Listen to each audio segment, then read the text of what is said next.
Bonjour et bienvenue à tous et à toutes. Je me présente, je suis Judith Provost, la directrice générale du Regroupement québécois des maladies orphelines. Donc, nous sommes très heureuses de vous accueillir à notre deuxième webinaire qui portera sur le syndrome d'Ehlers-Danlos. Donc, je vais vous présenter la conférencière qui est Madame Gail Ouellette.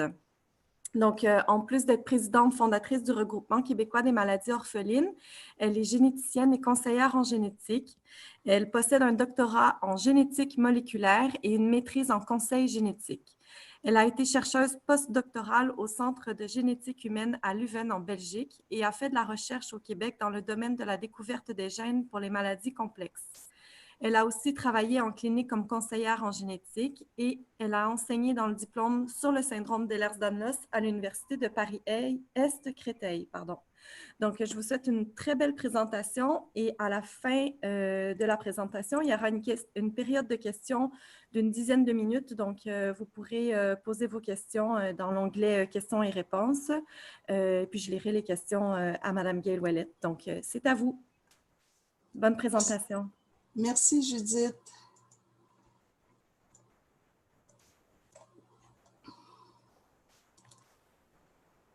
Alors, merci beaucoup d'être présent encore aujourd'hui pour le deuxième webinaire. Est-ce que, Judith, on voit bien la diapositive? Oui, c'est parfait. Oui, merci. Alors, le deuxième webinaire porte sur les aspects moléculaires et pathophysiologiques des syndromes d'Ehlers-Danlos. Le premier, la semaine dernière, portait sur les aspects génétiques et ce webinaire a été enregistré la semaine passée. Vous pouvez le trouver sur notre page Facebook et sur notre site web rqmo.org. Donc, je vais faire un résumé des messages de la semaine dernière sur les aspects génétiques pour ceux et celles qui n'y étaient pas.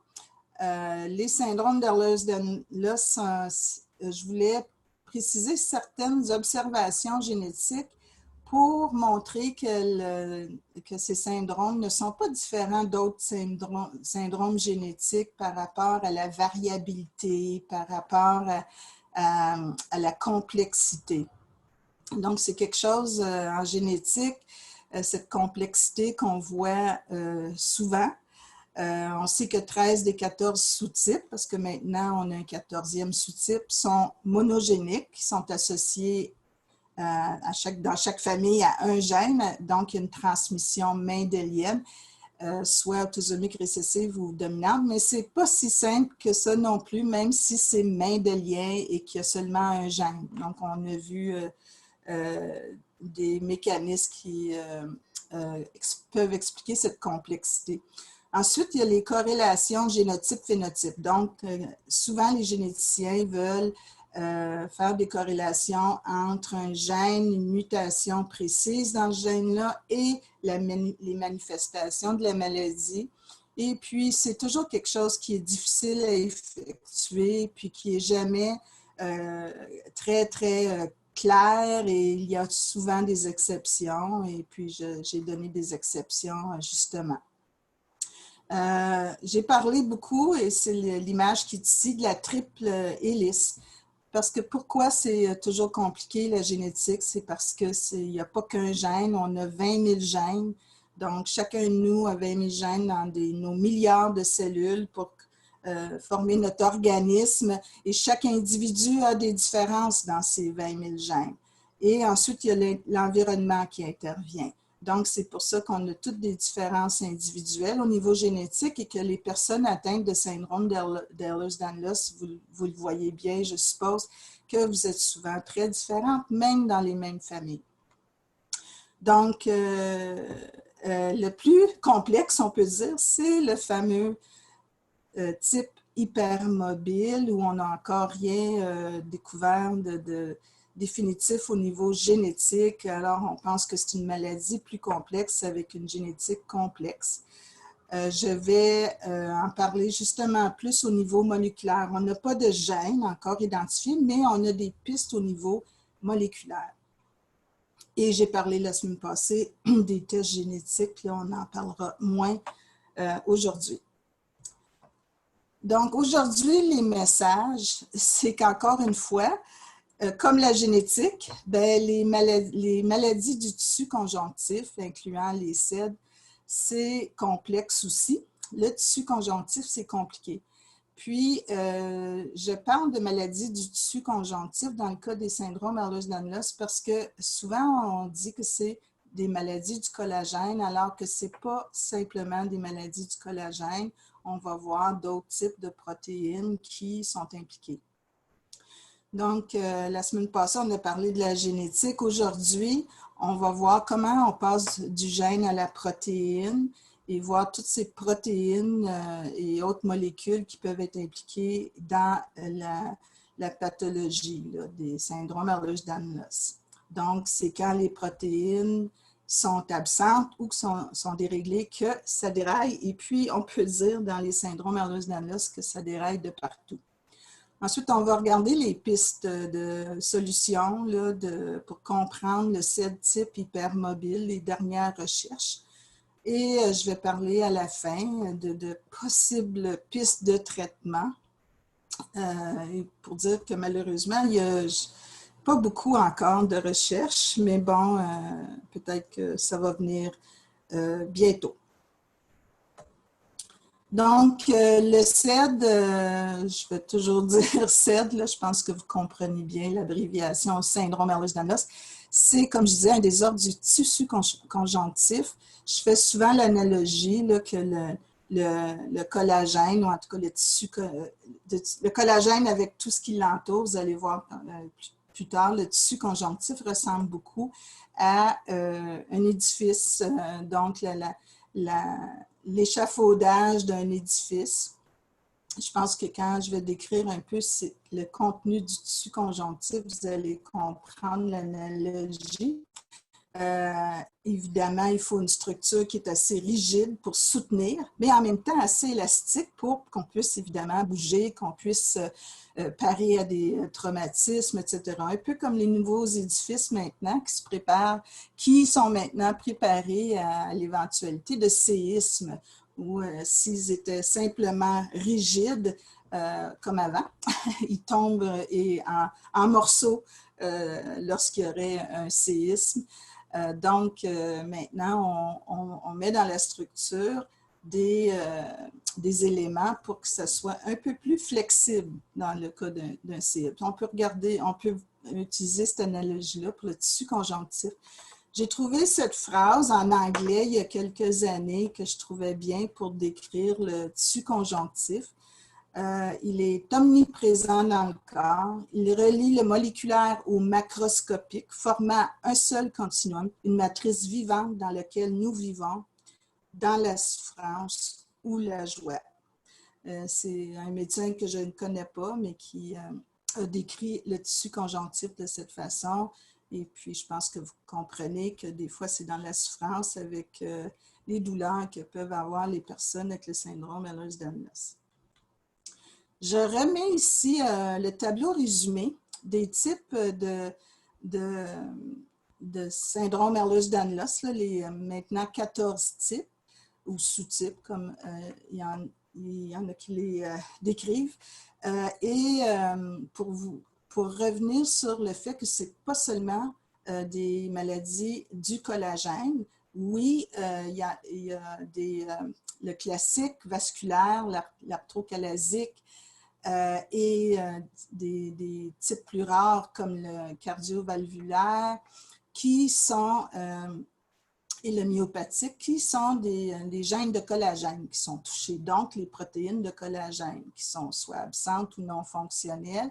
Mais vous voyez qu'il y a aussi d'autres gènes qui sont des gènes de collagène, mais qui sont ça peut être des enzymes, ça peut être, c'est souvent des enzymes, il y a même des compléments du système immunitaire ici, qui peuvent quand même avoir une influence sur les collagènes. On va voir que tout ça est relié, mais c'est pour ça que je n'ai pas tendance à dire que le SED est une maladie du collagène. Il y a quelques années, en 2013, cet article a été publié par un médecin, Hélène Langevin, qui était en Nouvelle-Angleterre aux États-Unis qui s'intéressait au tissu conjonctif parce qu'elle avait une formation, je crois, gynécologue obstétricienne, mais faisait une formation sur l'acupuncture pour justement le traitement de la douleur, entre autres. Et puis, c'est un article très intéressant où elle disait d'ailleurs que le tissu conjonctif était très peu étudié. Était surtout étudié là, au niveau anatomique pour surtout le cartilage, l'os et les muscles, mais que le tissu comme tel qui est présent, comme on vient de le dire, omniprésent, n'était pas étudié au niveau moléculaire autant que d'autres tissus humains. Ça a peut-être changé depuis, mais elle a fait quelques expériences sur des tissus. Elle disait aussi que c'est bien beau d'étudier des cellules en laboratoire, mais d'étudier le tissu comme tel. Alors, elle a développé des expériences où elle pouvait étudier plus le tissu comme tel et les cellules. Je vais vous le montrer plus en détail, plus loin, mais les cellules qui sont très nécessaires au tissu conjonctif sont ce qu'on appelle des fibroblastes, qui sont aussi des cellules de la peau. Parce qu'elles produisent le collagène et d'autres molécules nécessaires au tissu conjonctif. Puis elle, en lien avec l'acupuncture, elle étudiait donc l'effet de ces aiguilles d'acupuncture que les acupuncteurs insèrent et tournent sur les fibroblastes. Et elle a pu voir que le tissu, évidemment, est étiré et que cet étirement cause des réactions. Il y a des mécanismes moléculaires qu'on appelle les voies de signalement Rho qui sont activées lorsque ces étirements. Alors, je n'entrerai pas plus dans le détail, mais c'est très intéressant qu'elle a fait des liens avec justement le traitement de la douleur par l'acupuncture et l'effet sur le tissu conjonctif. Malheureusement, j'ai voulu suivre ses travaux par la suite et je n'ai jamais vu de publication par la suite. Peut-être qu'elle a arrêté de faire de la recherche dans ce domaine-là. Donc, je reviens au tissu conjonctif. Le tissu conjonctif est fait de deux parties principales, les cellules et ce qu'on appelle la matrice extracellulaire. Puis maintenant, on sait, là, avec la dernière recherche depuis quand même quelques années sur les SED, que la matrice extracellulaire, elle est très, très perturbée et impliquée dans les manifestations de ces syndromes-là. Donc, le tissu conjonctif constitue la majorité de la masse du corps, environ 2/3 du volume total chez l'être humain. Il est vasculaire et possède une innervation, sauf le cartilage. Donc, il est vascularisé, puis aussi les nerfs, évidemment, passent à travers le tissu conjonctif. D'ailleurs, la docteure Langevin, dont je viens de parler, évidemment qu'il y a un lien là, avec les nerfs qui passent dans le tissu conjonctif, les cellules fibroblastes et l'impact de ces aiguilles d'acupuncture, évidemment, pour traiter, entre autres, la douleur. Donc, le tissu conjonctif a de multiples fonctions: soutien, protection, nutrition, liaison, réparation des tissus, pour le mouvement, la réponse immunitaire, la croissance et le stockage. Donc, c'est très complexe et moi, je dois vous dire que je suis plus une spécialiste de la génétique, moins de l'anatomie et de l'histologie. Mon cours d'histologie remonte à plus de 40 ans. Donc, c'est sûr que je m'intéresse maintenant au tissu conjonctif à cause des SED, mais je ne suis pas une spécialiste, mais je vais essayer de vous montrer qu'est-ce que ce tissu. Et ici, on a un schéma de la matrice extracellulaire. Donc, en fait, on peut imaginer là, une couche de cellules épithéliales. Donc, c'est une couche de cellules, par exemple, externe d'un organe. Et la matrice est composée de la membrane basale qui est ici, qui côtoie la couche de cellules épithéliales de quelque organe ce soit, et de la matrice interstitielle qu'on appelle ici. Donc, vous voyez les fibroblastes d'ailleurs, qui sont toujours assez présentes dans cette matrice interstitielle. Il y a du liquide, évidemment, puis vous voyez là des fibres, il y a toutes sortes de fibres, ce qu'on va voir plus tard, donc ça peut être les collagènes et d'autres fibres. En fait, cette matrice interstitielle, on l'appelle une substance, la substance fondamentale. Donc, elle contient des protéoglycanes, une sorte de protéines avec aussi associées à des sucres. Ça fait comme un genre de gel, plus ou moins dense, on va voir ça aussi. De nombreuses protéines et puis évidemment de l'eau et des minéraux. Ici, sur ce schéma, on voit un capillaire qui passe dans le tissu conjonctif. Alors, il y a toujours une membrane basale là, qui est entre les différentes structures d'organes ou de vaisseaux sanguins, etc. Juste pour je ne pourrais pas parler de toutes les protéines qui sont dans la matrice extracellulaire, dans le tissu conjonctif, mais je veux juste souligner, je ne sais pas si Yolène nous écoute aujourd'hui, qui, elle, est très concernée par une maladie qui a été exclue de la classification en 2017, et puis c'est le VPNH, et qui touche plus le cerveau et des symptômes neurologiques, mais qui cause aussi de l'hypermobilité chez les personnes atteintes. Puis en fait, un gène a été identifié qu'on appelle laminine, pour la protéine laminine. Et en fait, la laminine fait partie de cette membrane basale qu'on appelle. La laminine forme une couche là, pour faire cette membrane basale. Donc, ce qui peut expliquer, en plus des autres symptômes, peut-être aussi l'hypermobilité lorsqu'il y a un problème avec ce gène-là. Donc, les molécules, les glycos, on parlait de glycoprotéines ou protéoglycanes. Peut-être c'est des noms dont vous avez déjà entendu parler, mais ce sont l'éparane sulfate, le chondroïtine sulfate, le kératane sulfate, l'acide hyaluronique. On entend ces protéoglycanes, donc protéines qui sont associées à des sucres, c'est des grosses molécules. On entend des fois l'acide hyaluronique qui est utilisé des fois dans des crèmes pour la peau, etc., des fois dans ce qu'on nous propose anti-vieillissement, etc. Donc, c'est vraiment des composantes essentielles de cette matrice extracellulaire, la substance fondamentale. Ensuite, et c'est ce qui constitue là, le liquide, le gel, pour tenir tout ça ensemble. Et les protéines, évidemment, c'est là qu'il y a le collagène, mais on appelle ça des protéines fibreuses beaucoup. Le collagène, l'élastine, il y a aussi la fibronectine, l'intégrine, l'aminine dont je parlais tantôt, qui forme la membrane basale.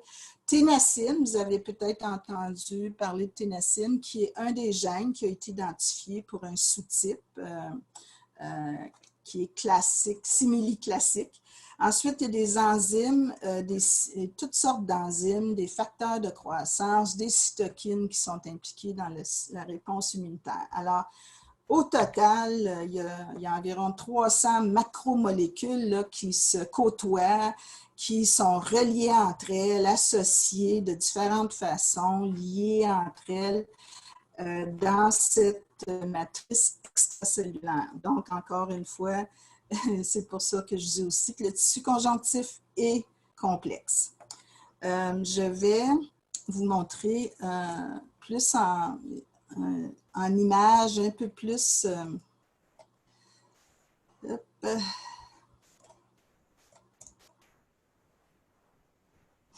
Bon, c'est peut-être là que je...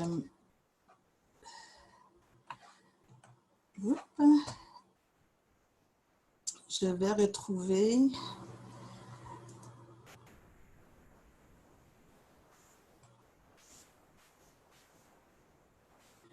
Un diaporama.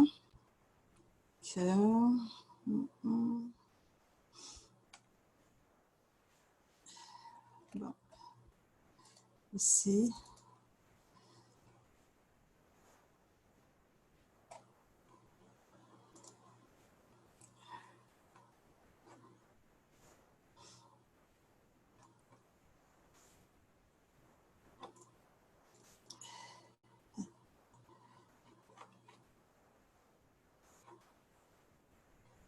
Hop.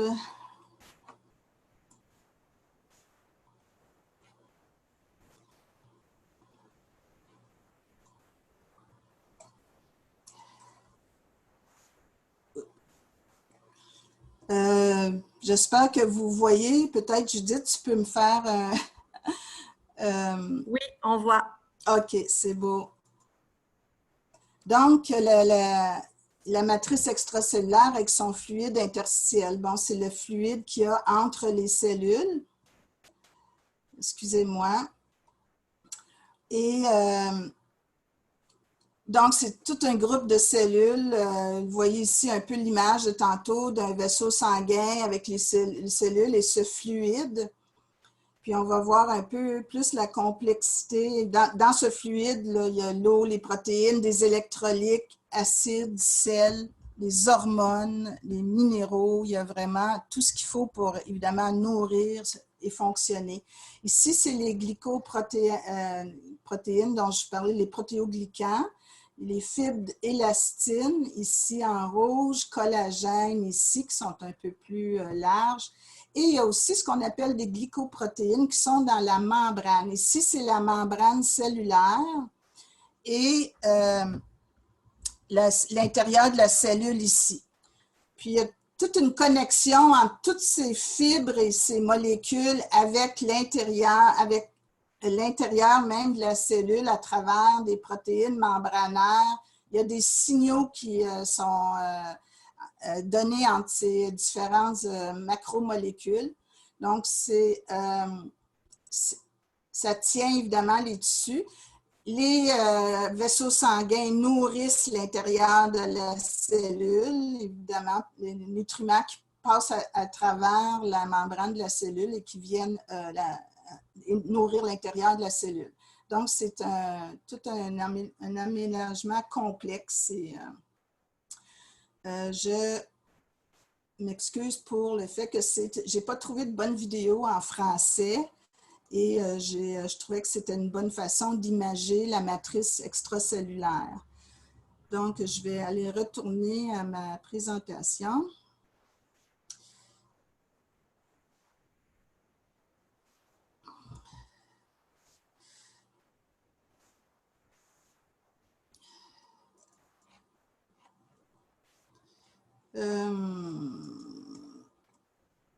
Excusez-moi.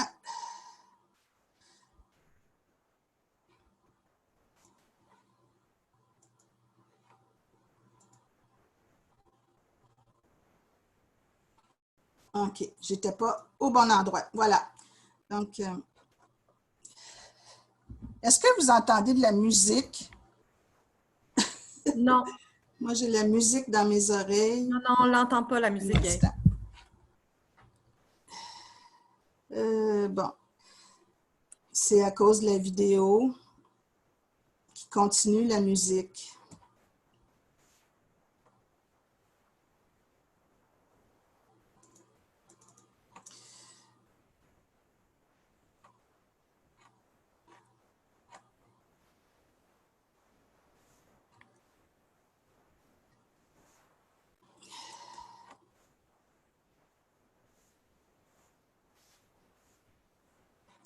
Bon, je suis désolée. Alors, je retourne à ma présentation. Alors, voici. Donc, je m'excuse. C'est la première fois que j'essaie avec vidéo.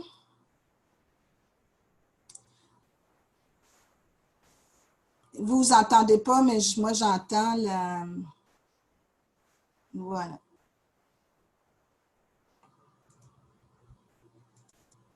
Voilà. Je reviens.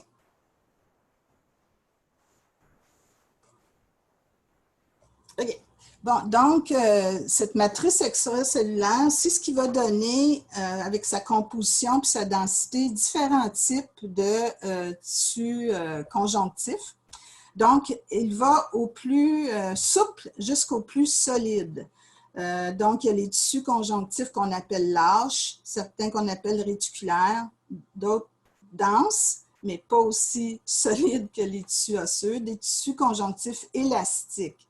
Donc, ça, c'est lorsqu'on a plus de fibres, de protéines fibreuses comme les collagènes, etc., les élastines, etc. On peut avoir une matrice extracellulaire qui est plus cellulaire. Il y a entre autres le tissu conjonctif adipeux, où il y a plus de cellules adipeuses, et un peu plus solide, qui est le cartilage, et encore plus solide, et là, c'est le tissu osseux. Donc, ce sont tous des tissus conjonctifs. Tissus osseux, évidemment, très solides et minéralisés.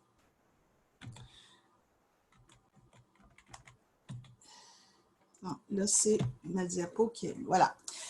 Donc, je disais que le tissu conjonctif avait deux grandes composantes, les cellules et la matrice extracellulaire. Là, on va voir un peu les cellules qui sont dans le tissu conjonctif. Il y a deux catégories, des cellules qui sont fixes et des cellules qui sont libres. Les cellules fixes, bien, la principale sont les cellules fibroblastes, évidemment, qui sécrètent toute cette matrice extracellulaire, donc toutes les composantes qu'on a vues, puis d'autres molécules, comme nous avons vu, des facteurs de croissance, des enzymes. Ils jouent un important rôle dans la réparation tissulaire, l'entretien des réactions inflammatoires.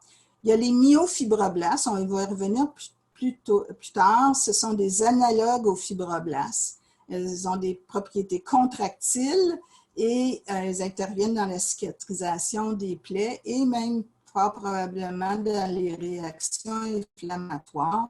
Donc, c'est des fibroblastes qui ont un peu des propriétés de cellules musculaires. Ensuite, on peut avoir les adipocytes dont j'ai parlé tantôt, dans les tissus conjonctifs, il y a plus qui sont adipeux. Les chondroblastes et les chondrocytes, c'est les cellules qui sont présentes spécifiquement dans les cartilages. Évidemment, les ostéoblastes et ostéocytes dans les os. Les mastocytes, certaines de vous, je pense que vous connaissez bien les mastocytes, étant donné qu'on voit un lien souvent entre le fameux SAMA, le syndrome d'activation mastocytaire, et les SED. Donc, c'est des cellules qui sécrètent l'histamine, qui, elle, sert à dilater les vaisseaux sanguins durant les inflammations, mais évidemment, lorsque c'est trop réactif, ça peut causer des problèmes, évidemment, de réactions inflammatoires ou allergiques. Il y a les macrophages qui servent à, si on veut, nettoyer aussi beaucoup, à ingérer des substances qui ne sont plus bonnes, plus utilisées, des substances étrangères. Ensuite, il y a les cellules souches qu'on appelle les mésenchymateuses. Elles sont présentes, évidemment, c'est elles qui sont les cellules qui vont donner naissance à tous ces types de cellules-là, qui vont se différencier puis donner naissance à aux fibroblastes, aux adipocytes, etc. Ensuite, les cellules libres. En fait, les cellules libres, ce sont plutôt les globules blancs.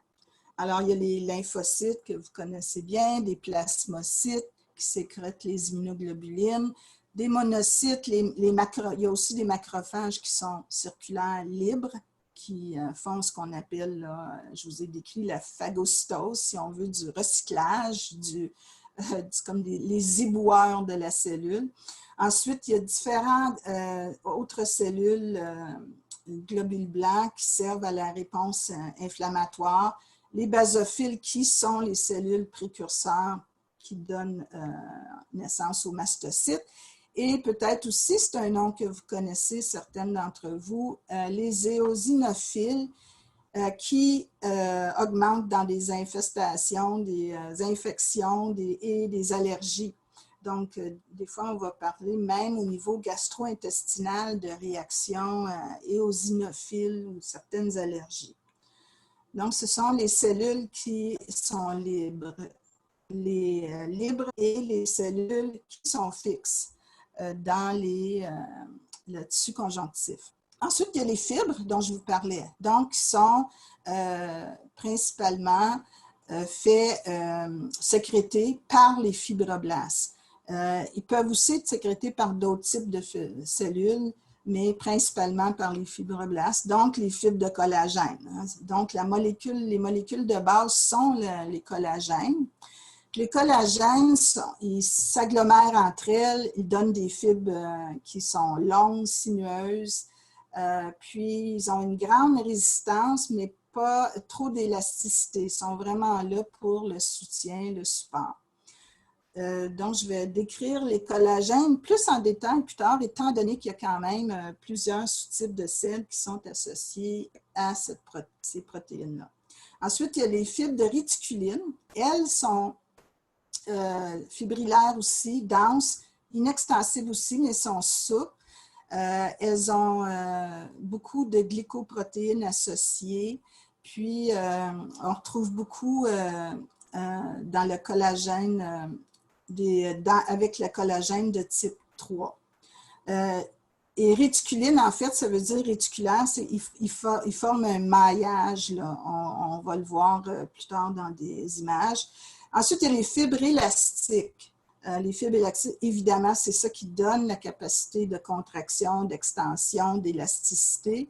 Il y a l'élastine, qui est une grosse composante. Il y a plusieurs...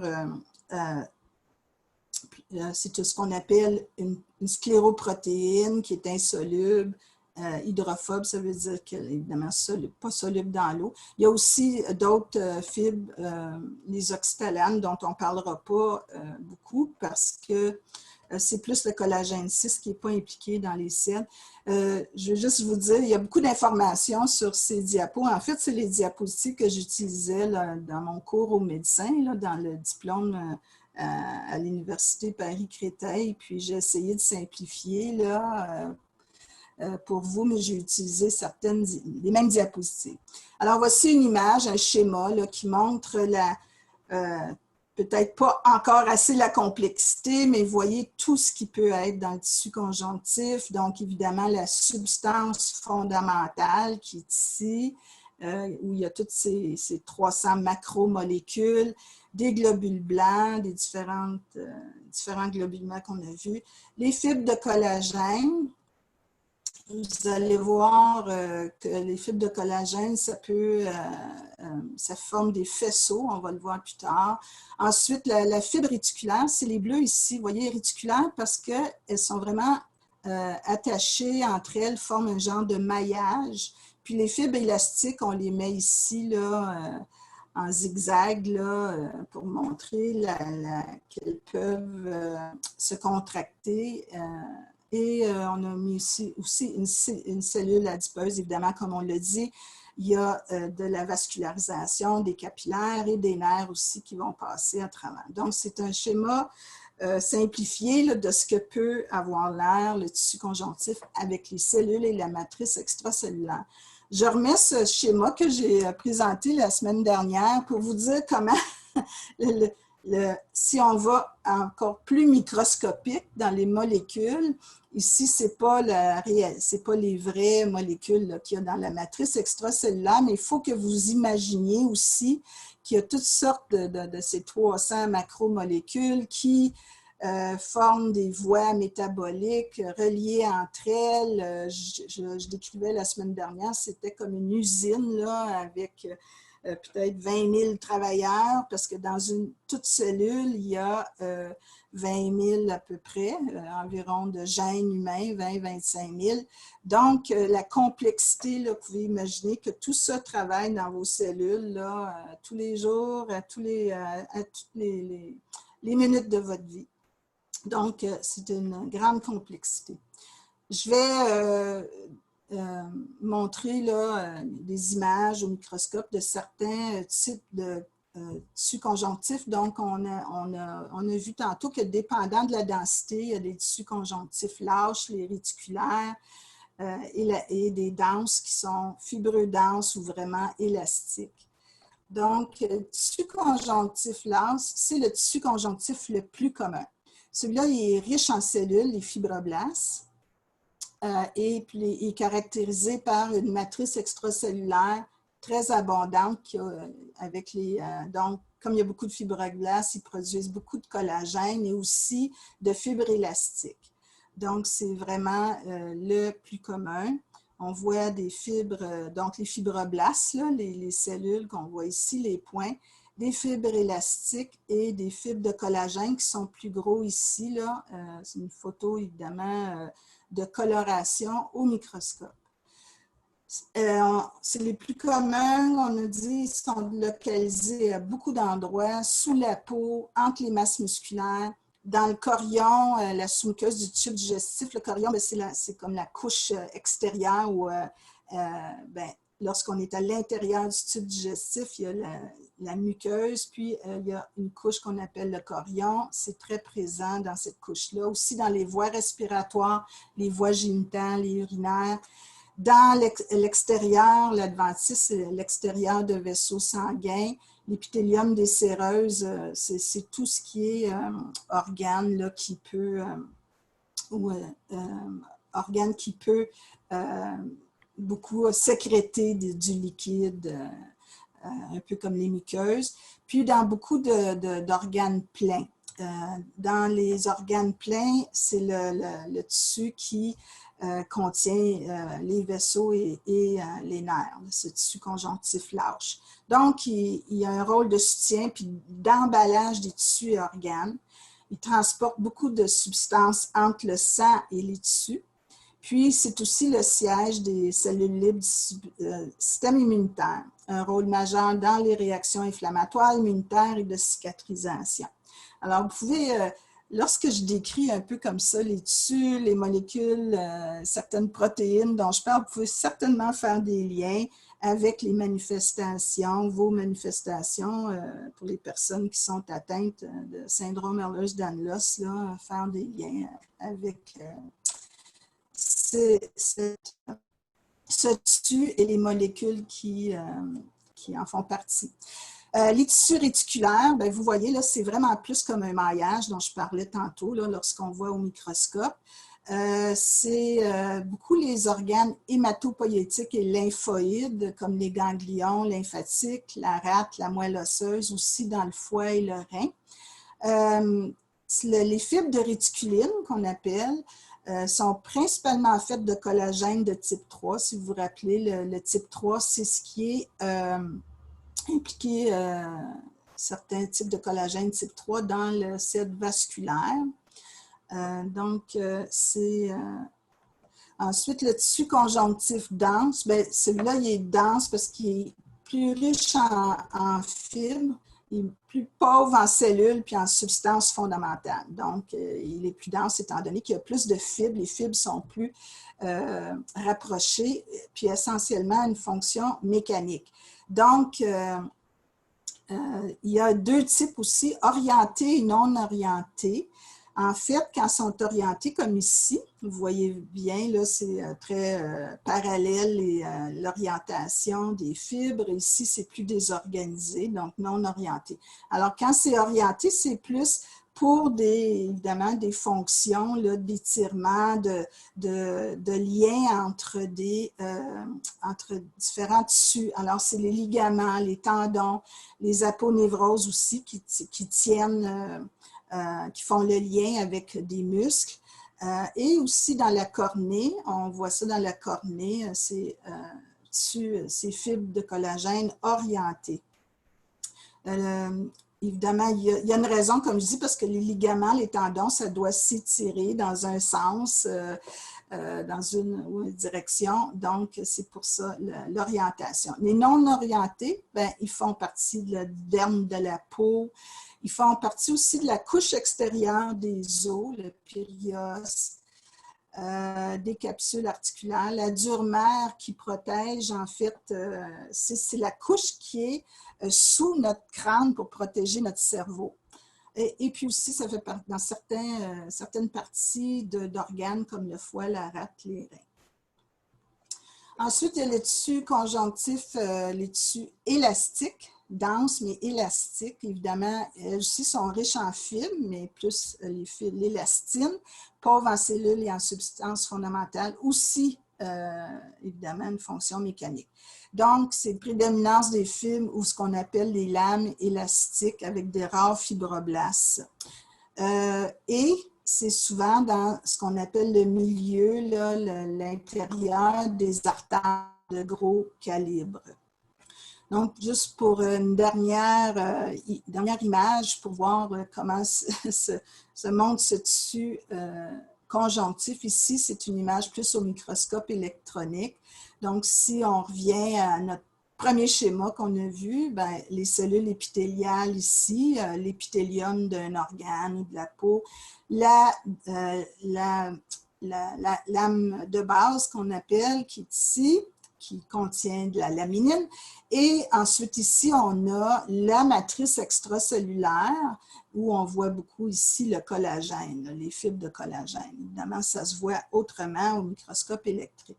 Puis je voulais donner une idée, je m'excuse, l'image est un peu floue, je voulais donner une idée où se situe le tissu conjonctif dans les capillaires, les vaisseaux sanguins, et vous pouvez faire un lien là, avec, des fois vous avez certains problèmes avec les capillaires sous votre peau ou dans le cas évidemment du syndrome Ehlers-Danlos type vasculaire, évidemment que là les problèmes sont plus sérieux à cause de dysfonctionnement du tissu conjonctif. Alors vous voyez ici qu'il y a deux endroits principaux où il y a du tissu conjonctif. Ici, il y a vraiment l'endothélium qu'on appelle, là, qui est vraiment la couche vraiment intérieure du vaisseau du capillaire. Et il y a une couche du tissu conjonctif ici. Ensuite, il y a d'autres couches là, qui sont plus élastiques. Ici, on a même une couche de cellules musculaires parce que oui, les vaisseaux, les capillaires, artères, aortes doivent évidemment se contracter aussi. Et ensuite, il y a une autre couche élastique et à l'extérieur, qu'on appelle l'adventice, il y a le tissu conjonctif, puis qui inclut aussi les fibres musculaires encore une fois. Donc, vous voyez l'anatomie d'un vaisseau pour, et faites le lien avec la fonction de ce capillaire-là qui se contracte, qui se dilate et qui doit transporter évidemment le sang et les nutriments. Je ne prendrai pas la chance de vous présenter l'autre vidéo là, pour ne pas perdre de temps, mais ça résumait un peu ces types de tissus conjonctifs et où ils sont situés dans le corps. Je vais maintenant revenir du gène à la protéine et je vais pouvoir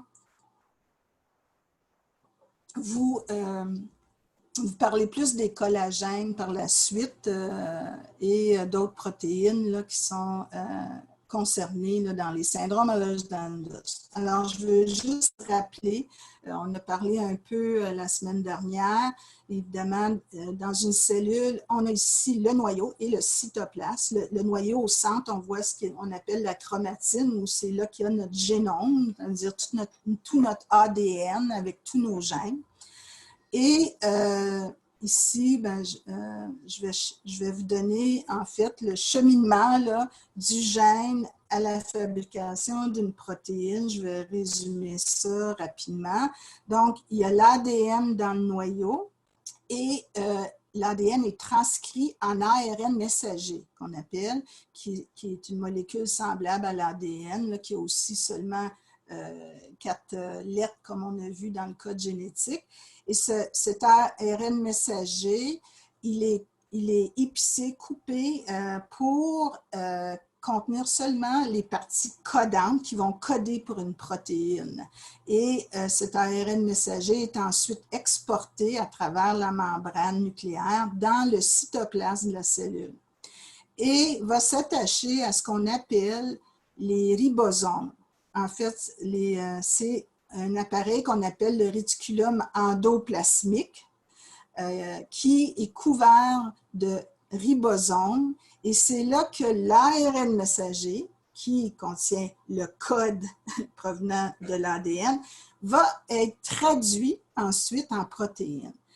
Les protéines, c'est fait d'acides aminés. Le code génétique, en fait, il code pour des acides aminés. Donc, les ribosomes vont lire l'ARN messager pour le traduire en acides aminés et bout à bout, ces acides aminés font une protéine. Ensuite, il y a tout un processus où la protéine peut être transformée, maturée, la maturation de la protéine, et aussi passe dans d'autres organes du cytoplasme pour, entre autres, il y a toutes sortes de mécanismes. On y ajoute à la protéine une molécule OH, on appelle ça l'hydroxylation. On peut y ajouter aussi des sucres, la glycosylation. On peut faire toutes sortes de transformations parce que la protéine, souvent, ce n'est pas que une série d'acides aminés, mais d'autres molécules, si on veut, ou parties de molécules qui sont ajoutées pour justement maturer la protéine pour qu'elle ait sa fonction. Aussi, elle va être repliée. Une protéine, ce n'est pas comme l'ADN qui est simplement linéaire avec ses acides aminés et puis ses autres molécules attachées, mais elle est repliée dans une forme tridimensionnelle, et ça, c'est très important, cette forme tridimensionnelle pour la fonction de la protéine.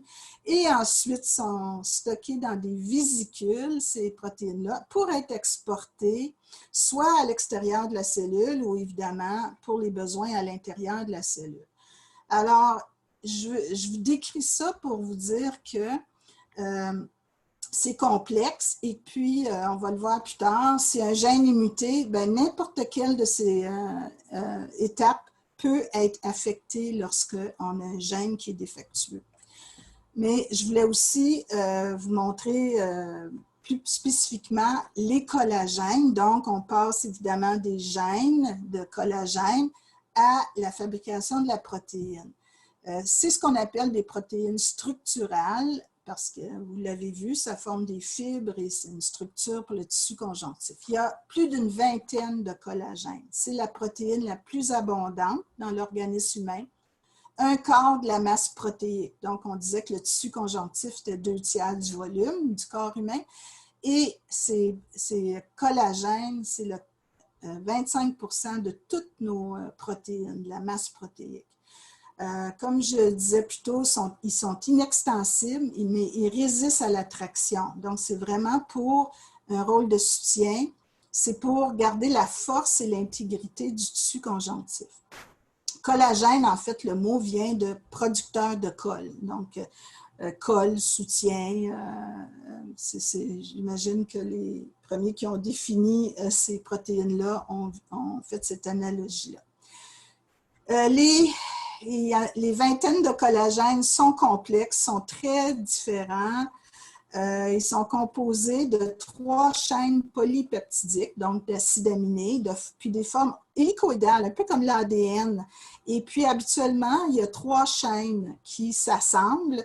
Donc, on dit que le collagène a une structure de triple hélice.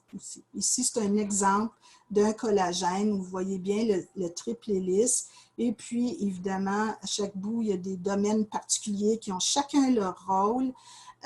Ici, on le voit là en 2 dimensions ou 1 dimension, mais il faut imaginer une molécule complexe en 3 dimensions. Et je vais passer rapidement ici, là, mais vous avez sûrement entendu parler là, des chaînes alpha, peut-être, des collagènes, ou en tout cas le fait qu'on nomme des gènes col1A1 qui donnent la protéine collagène 1.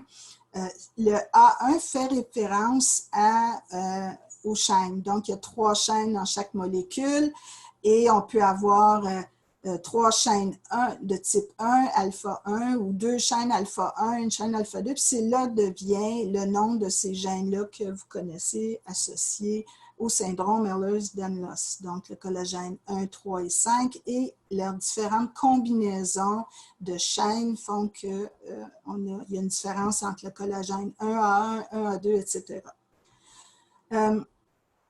Fabrication du collagène, donc comme je l'ai dit, le collagène à la base, c'est une molécule qui va s'assembler pour aller finalement de la chaîne alpha jusqu'à la fibre finale qui est dans le tissu conjonctif. Donc ici, les chaînes alpha, et puis ils passent des stades où ils sont précurseurs du collagène, le procollagène, le tropocollagène, etc. Il y a un processus où on enlève les bouts, etc. Puis on arrive au collagène final qui vont s'assembler comme ça ici en fibrille et ensuite en fibres.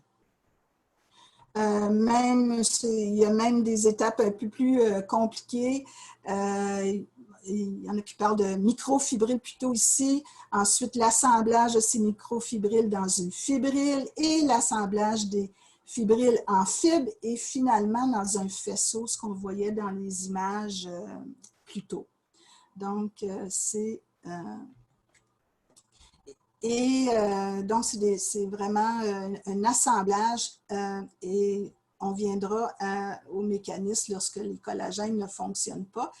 Je vais parler des types de collagène, mais surtout ceux associés au syndrome Ehlers-Danlos. Le collagène type 1, c'est celui qui est omniprésent, qu'on dit, qui est distribué dans beaucoup de tissus et d'organes. C'est un peu curieux, je trouve, parce que c'est quand même pas celui qui est le plus associé à des syndromes Ehlers-Danlos. Comme vous l'avez vu, c'est pas associé aux syndromes Ehlers-Danlos les plus fréquents.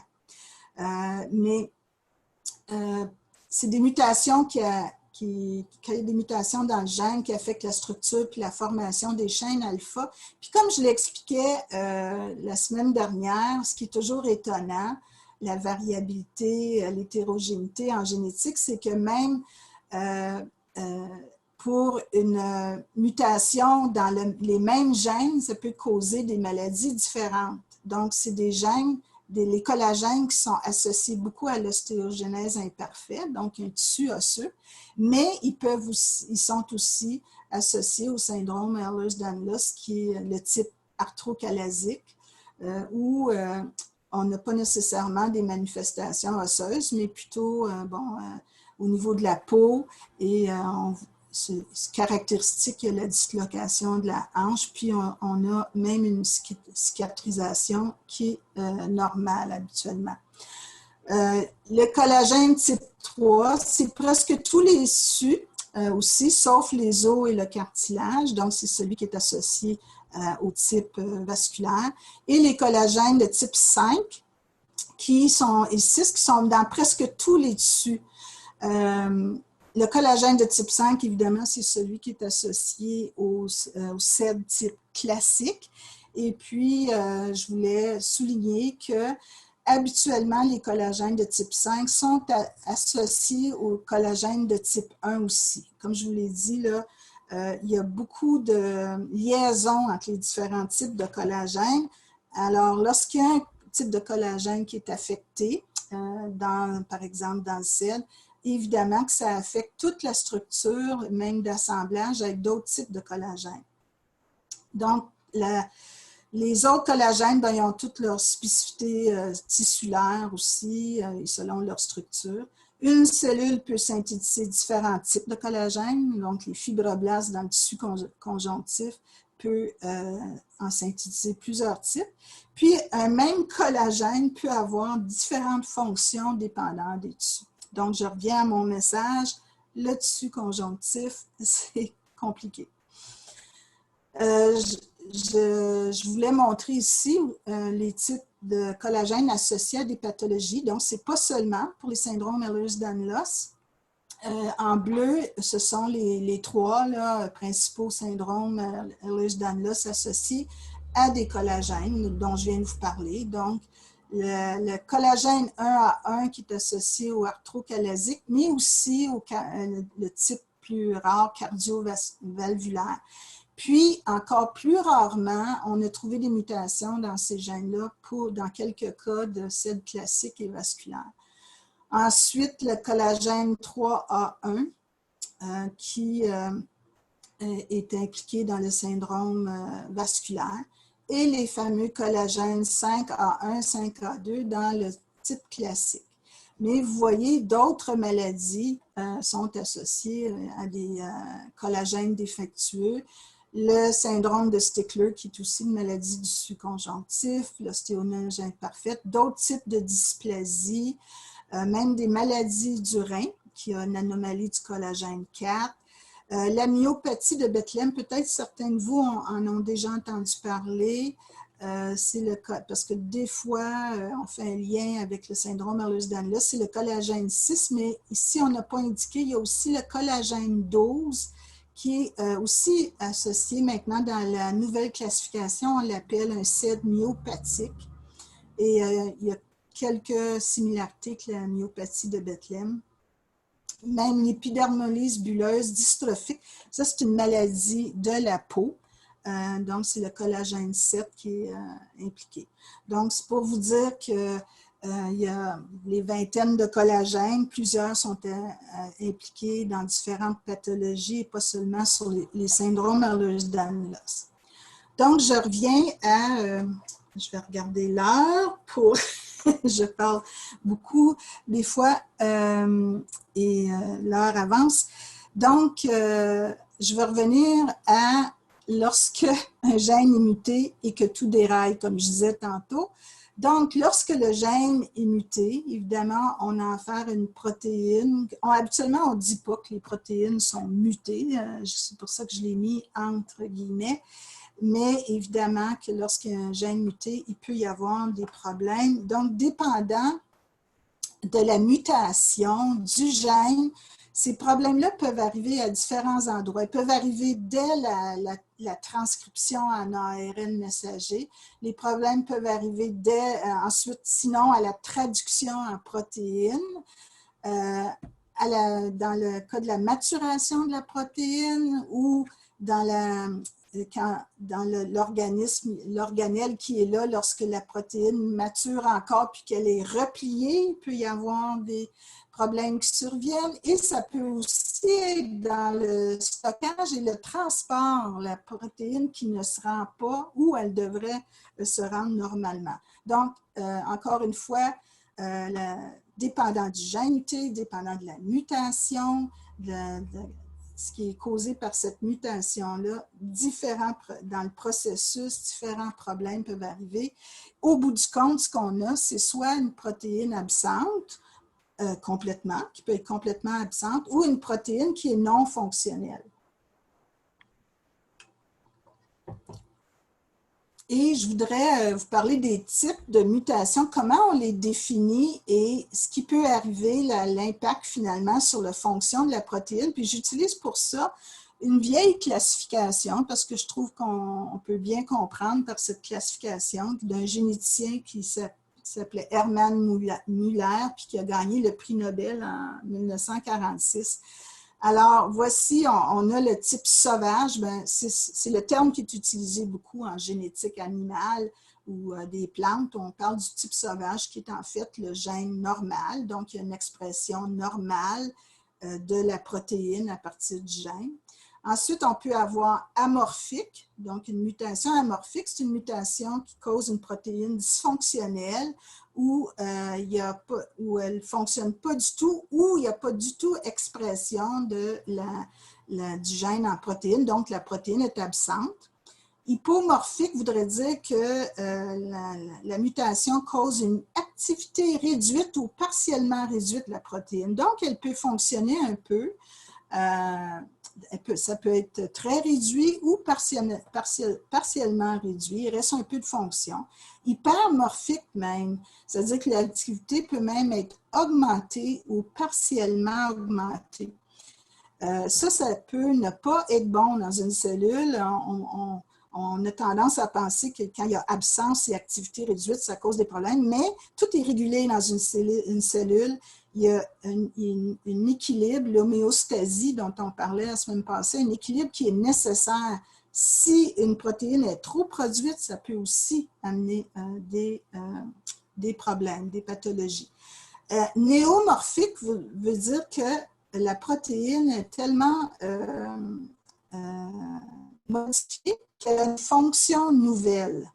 Donc, ça aussi, ça peut arriver. Et antimorphique, c'est avoir même la fonction opposée à sa fonction normale, antagoniste qu'on appelle, ou une fonction qui intervient avec la fonction normale.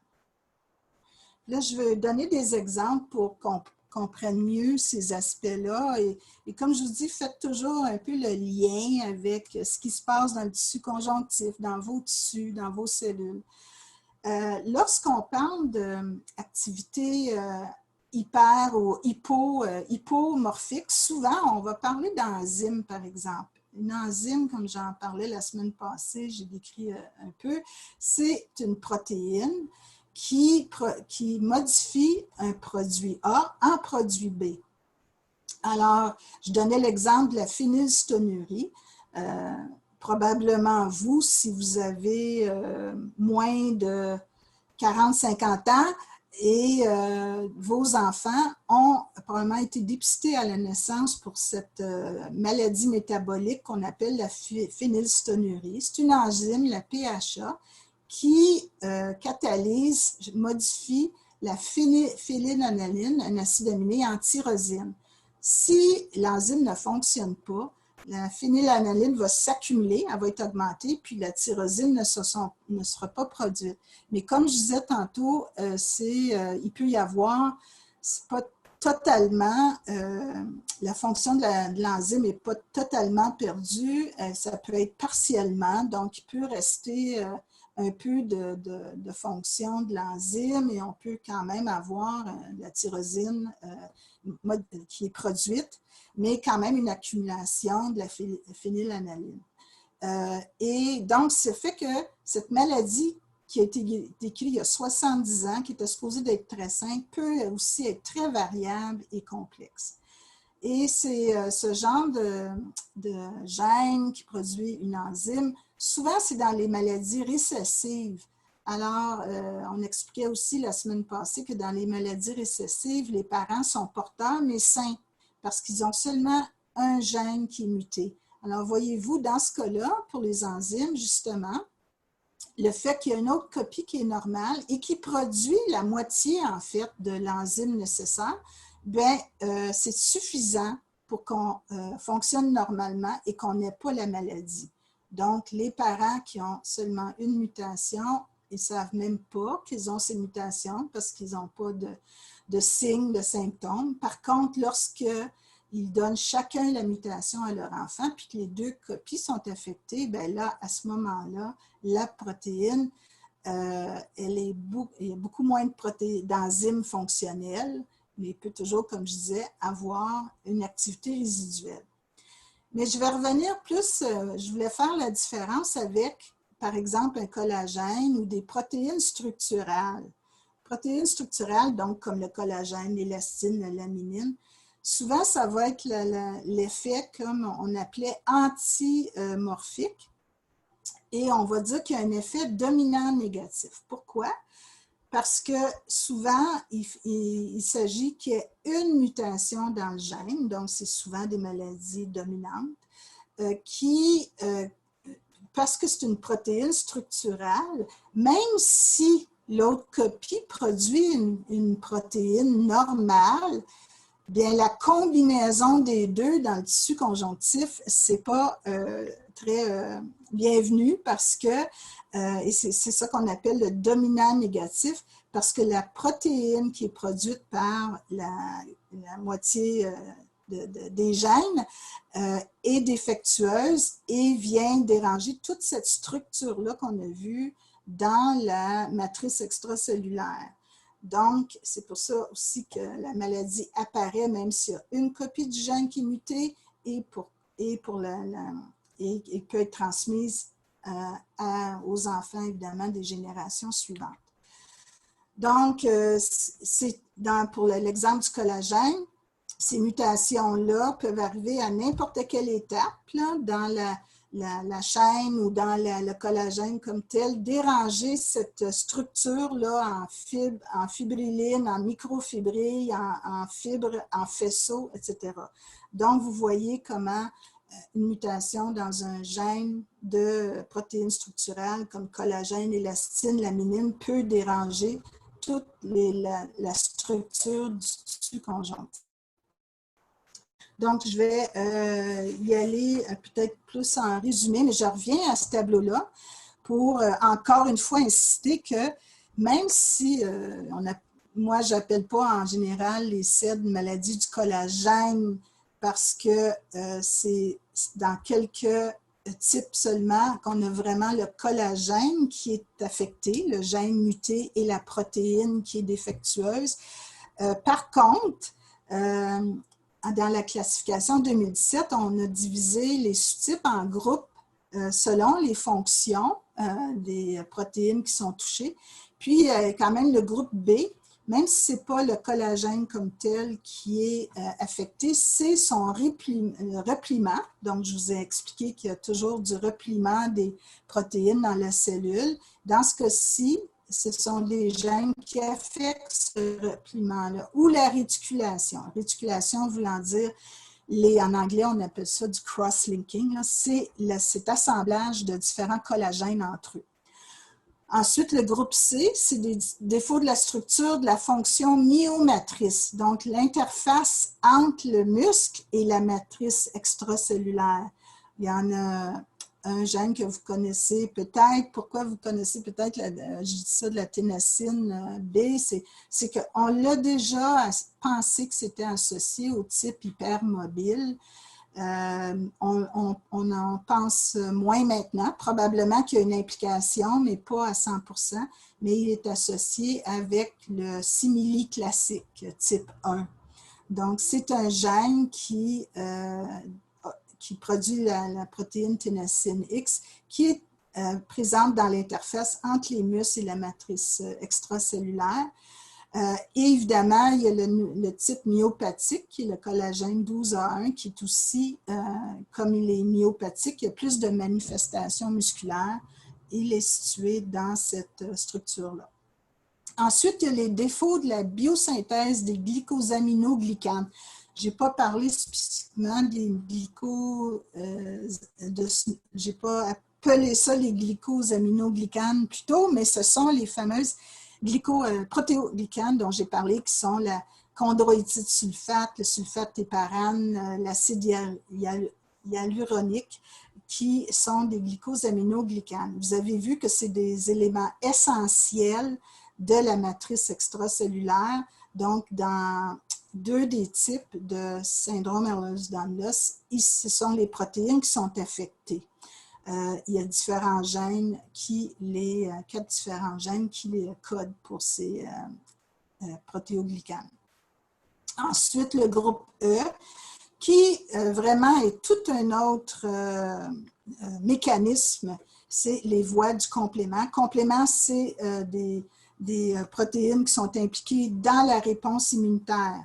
Et c'est dans le type périodontal où on sait qu'il y a en fait énormément de réactions inflammatoires dans les gencives, au niveau de la gencive. Donc, mais qui a aussi des manifestations comme d'autres CED. Donc, on a identifié des compléments. Ensuite, les voies intracellulaires. La semaine dernière, et je l'ai montré aussi avec mon schéma, mon fameux schéma qui ressemble à une usine là, dans la cellule, c'est que c'est pas si simple, là, un gène qui produit oui, le gène code pour une protéine, mais ça dépend des tissus, ça dépend des situations. Il y a de la régulation des gènes. Dans certains tissus, un gène va être inactif, dans un autre tissu, il va être actif. Et pour ça, il faut ce qu'on appelle des facteurs de transcription, toutes sortes de molécules, finalement, de protéines qui parlent entre elles et parlent à l'ADN. Donc, un des exemples, parce que je sais que certaines ici le connaissent, c'est le gène du ZNF469 qu'on appelle un zinc finger. Les zinc fingers, les doigts de zinc en français, parce qu'il y a une molécule de zinc qui est associée à la protéine, servent à activer ou inactiver la transcription d'un gène. Donc, c'est des choses qui sont présentes, qui sont nécessaires pour activer d'autres gènes. Et on l'a associé, ce gène-là, avec le syndrome de la cornée rigide, la cornée fragile, rigide qu'on appelle. Et d'autres types qui sont aussi des facteurs de transcription dans le type spondylodysplasique.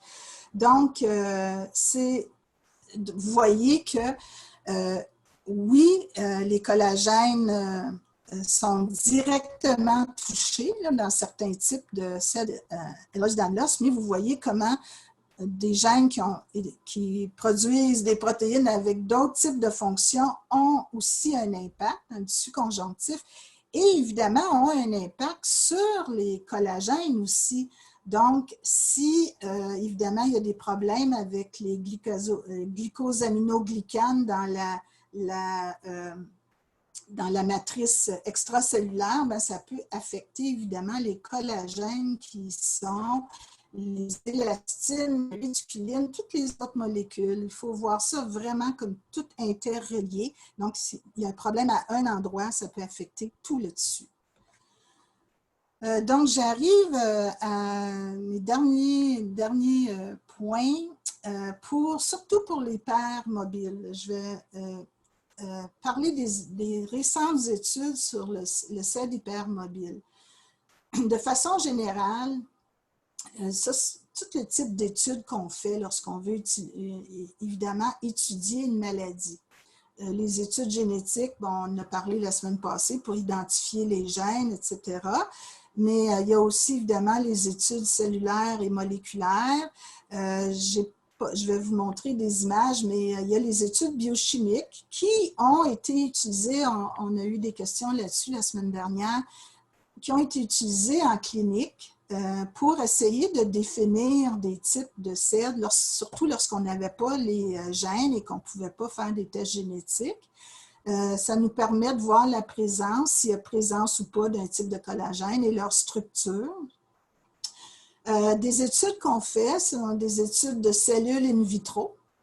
Donc, c'est des cellules, des études de laboratoire. On va faire développer, par exemple, des fibroblastes ou d'autres types de cellules dans des vases de Petri, dans des laboratoires, et puis on les fait croître et on peut faire beaucoup d'expériences sur ces cellules-là, voir les protéines qui sont produites, etc.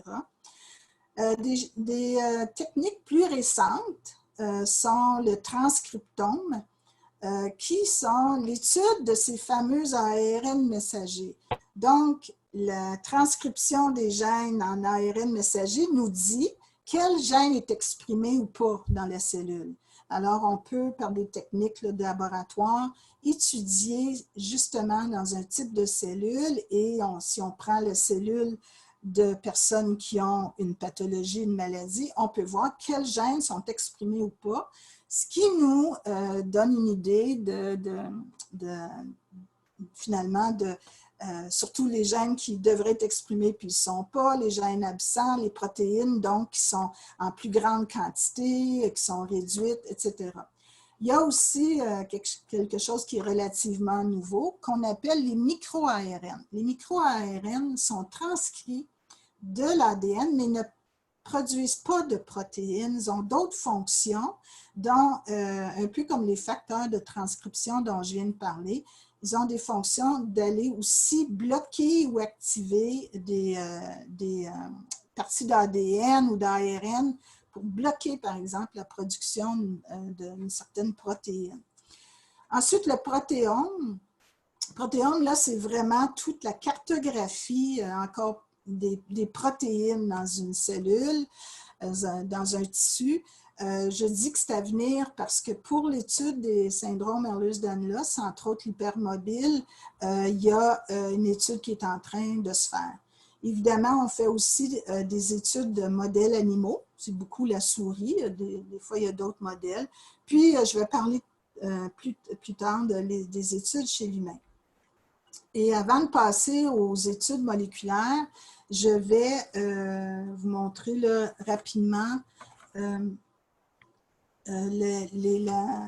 la structure au microscope électronique, donc plus au niveau de je parlais de structure biochimique, mais moléculaire telle qu'on le voit au microscope électronique. Vous en avez sûrement entendu parler. Ça a été beaucoup développé dans le laboratoire de la docteure Trine Hermansley à Liège, en Belgique, où elle essayait de voir les différences entre le tissu normal et les différents sous-types d'Ehlers-Danlos. Malheureusement, j'ai pris ces images d'une de ses publications qui est disponible là, en accès libre. J'avais pas, malheureusement, il n'y avait pas d'image des collagènes normaux, mais les collagènes normaux, habituellement, sont bien espacés régulièrement, sont bien ronds si vous pensez aux fibres qu'on a vues, le faisceau qu'on a vu, si on prend une coupe là, où on voit les diamètres, là, la partie ronde là, des fibres, c'est très égal et les fibres sont très rondes. Alors que si on regarde différents types de CED, on va voir, par exemple, ici, il y a des trous, ne sont pas nécessairement ronds, les fibres, mais les faisceaux, mais ils peuvent être irréguliers. Ici, on dit que dans le type Dermatoxparaxis, qu'il y a comme des hiéroglyphes. Vous voyez que ce n'est pas très, très rond comme fibre. Ici, c'est vraiment ce qu'on a parlé un peu la semaine dernière du CED classique où on trouve ce qu'on appelle des paquets de faisceaux de fibres de collagène qu'on appelle en chou-fleur, en forme de fleurs ou de chou-fleur. Donc, ici, on en voit un ici pour le classique. C'est supposé d'être caractéristique du CED classique lorsqu'on regarde une coupe comme ça de fibroblastes, là, de cellules de la peau au microscope électronique. La semaine dernière, je vous ai montré qu'on a trouvé une exception à ça, un type classique où on ne les voyait pas, ces formations-là en fleurs. Ici, c'est l'élastine. L'élastine qui n'est pas normale parce que vous voyez des micro-cavités ici, des trous, qui fait que les fibres d'élastine ne sont pas normales. Maintenant, je vais passer aux études plus moléculaires. C'est vraiment un article qui est sorti récemment. En fait, il y a un numéro spécial de Gène qui est de la revue qui s'appelle Gène, qui était sur les syndromes Ehlers-Danlos. C'est en accès libre, si jamais vous voulez la référence là, à ce numéro-là. Vous pouvez nous écrire. C'est 15 articles en accès libre de cette revue. Et c'est l'équipe de l'Italie, l'équipe de Colombi Castori. Dr. Colombi, c'est une PhD là, en génétique moléculaire, un peu comme moi, puis qui fait énormément de travaux sur les aspects moléculaires pour trouver, entre autres, le ou les gènes impliqués dans le type hypermobile et les mécanismes moléculaires. Ils font du travail extraordinaire. Il y a d'autres équipes aussi à travers le monde, mais ils sont très actifs. Et elle a fait une revue des dernières études. Je n'irai pas en détail, c'est très, très complexe, mais ce que je voulais souligner surtout, c'est qu'on a vu, donc ils ont étudié des fibroblastes de femmes qui ont des syndromes Ehlers-Danlos, le classique, le vasculaire et l'hypermobile. Ils ont fait des études de transcriptome, dont je vous ai parlé, donc l'expression des ARN messagers et des gènes en regardant les ARN messagers et des études in vitro, en étudiant de plus près les cellules. Et ici, donc, c'est le sel hypermobile. Et je montre dans un rectangle rouge intérieur. Ici, ce qui est le plus différent entre l'hypermobile et les autres types. Et ce qui est plus différent, je vais y arriver dans la prochaine diapositive, mais ici, ce sont tous des processus biologiques qui ont été déréglés, si vous voulez, dans les cellules Ehlers-Danlos. La matrice extracellulaire qui est désorganisée, les interactions entre la matrice et des cellules qui ne se font plus, ils sont altérées.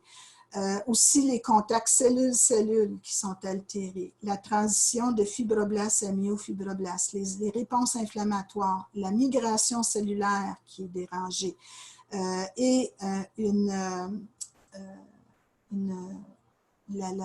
les blessures, finalement, la réparation des blessures qui est défectueuse. Puis évidemment, les collagènes, leur synthèse, leur repliement, etc. Et ici, survie de l'anoïkis. L'anoïkis, c'est un processus selon lequel les cellules vont même se donner la mort pour pouvoir, lorsque quelque chose, un traumatisme arrive et c'est tout déréglé, les cellules vont aller vers la mort, mais ici, il y a une continuation de la vie des cellules malgré ces perturbations.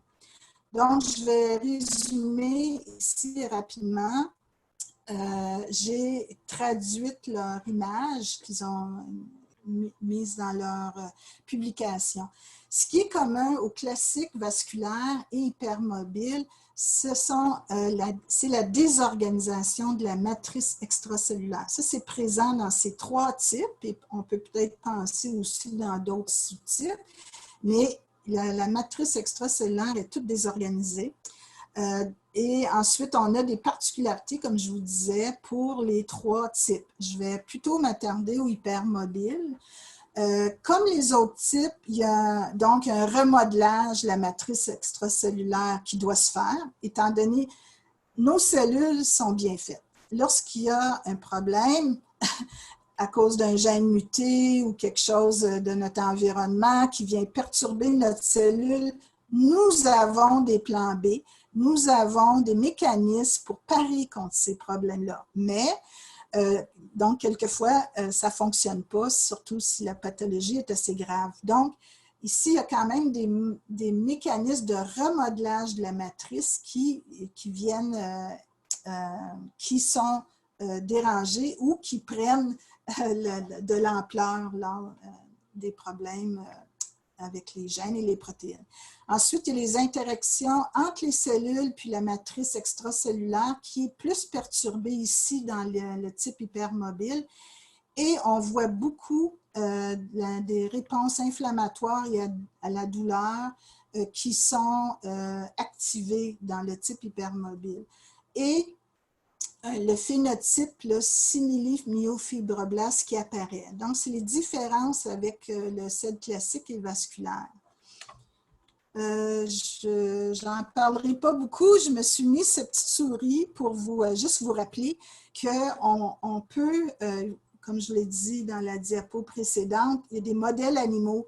Donc, pour confirmer certaines des caractéristiques des pathologies classiques vasculaires, étant donné qu'on connaît les gènes, on peut aller jouer avec ces gènes-là, les rendre défectueux chez une souris normale et voir aussi qu'est-ce que l'effet, l'impact. Et on a confirmé que lorsqu'on enlève complètement, par exemple, le gène COL5A1 ou on réduit son activité par une mutation, on voit à ce moment-là qu'il y a vraiment, par exemple, la guérison des blessures, donc la souris a de la difficulté avec sa cicatrisation, puis de guérir ses blessures. Donc, c'est des choses qu'on peut vérifier chez les souris. Dans le cas de la vasculaire, si on introduit, on enlève le gène normal COL3A1 ou on introduit le gène muté, on peut voir, entre autres, des problèmes. Bien, on peut voir, si on enlève complètement le gène, en fait, il y a la mort de la souris parce que, justement, on sait que ça cause des dissections aortiques, des problèmes vasculaires très graves. Et si on a des mutations où on réduit l'activité ou le problème, l'impact, on peut avoir une souris qui survit, mais qui, évidemment, est malade, a des problèmes vasculaires. Donc, c'est utilisé beaucoup pour comprendre les mécanismes. Évidemment, dans le cas de l'hypermobile ou le syndrome de désordre d'hypermobilité, on n'a pas de gène, on ne sait pas quelle protéine, donc on ne peut pas utiliser les modèles animaux pour l'instant. Donc, je vais juste un peu plus de détails pour qu'on comprenne un peu le lien avec vos symptômes. Donc, on a dit qu'il y a des organisations de la matrice, là, je parle plus spécifiquement du type hypermobile, de la matrice extracellulaire, donc les collagènes qui sont perturbés, la fibronectine qui est très importante pour justement des contacts cellule-cellule, les récepteurs d'intégrine aussi qui sont très importants dans les communications entre les cellules, et l'élastine, les régulateurs, les facteurs de croissance, il y a toute une désorganisation de cette matrice-là. Ensuite, comme je disais, spécifiquement, ce qu'ils ont trouvé, c'est aussi les interactions entre des cellules et la matrice, entre autres les signaux qui sont donnés entre les cellules. Vous vous rappelez de la petite vidéo où on voit qu'il y a un lien entre la matrice cellulaire et les cellules qui sont à proximité. Donc, les signaux entre ces cellules-là ne fonctionnent pas bien. Il y a aussi des molécules d'adhésion qu'on appelle pour que les cellules soient à proximité. C'est un peu comme des types de colle pour que les cellules soient prêtes. Et fonctionnent ensemble et qui sont perturbés. La transition fibroblast-myofibroblaste. Donc, c'est ce que je disais, les myofibroblastes, c'est comme des simili-cellules musculaires qui sont contractiles. Donc, le fibroblast ne se déplace pas tellement ou s'étire pas tellement, tandis que les myofibroblastes, un peu comme les cellules musculaires, peuvent donc se contracter et se dilater, décontracter, parce qu'ils ont même, on a même trouvé que dans le type hypermobile, il y a même des fibres d'actine qui sont formées. D'habitude, l'actine, c'est seulement dans les cellules musculaires, et là, maintenant, on les a dans les myofibroblastes. Et ça permet, ces myofibroblastes-là, de migrer, de bouger. Donc, ce qui n'est pas le cas tellement des fibroblastes normaux. Et la migration des cellules, en fait, permet à une réponse à des blessures ou la réponse inflammatoire. Alors, on dit qu'il y a une réponse inflammatoire persistante. On a remarqué ça dans les études in vitro qui ont été faites. Ce qui veut dire, habituellement, en temps normal, si on a une blessure à un tissu, il y a une réponse inflammatoire et ensuite tous les mécanismes nécessaires pour la réparation de cette blessure-là, pour la cicatrisation, etc., se fait normalement. Mais si la réponse inflammatoire est persistante, ça veut dire qu'elle demeure toujours. Ces myofibroblastes font que les cellules migrent et il y a une réponse inflammatoire qui est toujours présente. Donc, ça peut expliquer les douleurs chroniques, ça peut expliquer aussi même d'autres symptômes gastro-intestinaux où il y aurait de l'inflammation aux intestins, etc. Donc, c'est tous des mécanismes qu'on commence à comprendre qui peuvent expliquer d'autres symptômes. Ensuite, il y a les gènes de la réponse inflammatoire et la réponse à la douleur et la réponse immunitaire qui sont aussi activées, trop activées ou qui sont absentes. Donc, il y a la défense antimicrobienne qui est perturbée, la perméabilité de la peau qui peut être perturbée. Moi, j'ai pas, c'est une hypothèse que j'ai, mais je sais que certaines d'entre vous, vous avez toutes sortes de problèmes de la peau qui peuvent apparaître ou vous êtes susceptible à des infections microbiennes ou fongiques. Et peut-être que ça fait partie, c'est le résultat de ces problèmes-là -là, qu'on a remarqué dans les études in vivo. Il y a le complément facteur D qui est important aussi dans les réponses immunitaires, l'immunité innée, comme les compléments dont je parlais tantôt, qui sont perturbés, les voies reliées à la douleur qui sont perturbées, et donc une réponse inflammatoire qui est exagérée.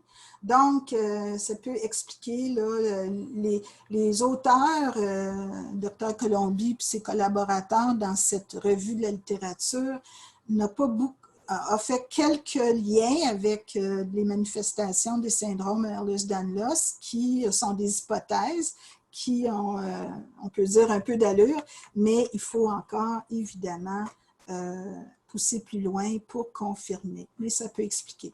J'arrive à mon dernier point, et vraiment, c'est le temps de terminer pour vous, et je m'excuse de vous garder. J'arrive aux études chez l'humain.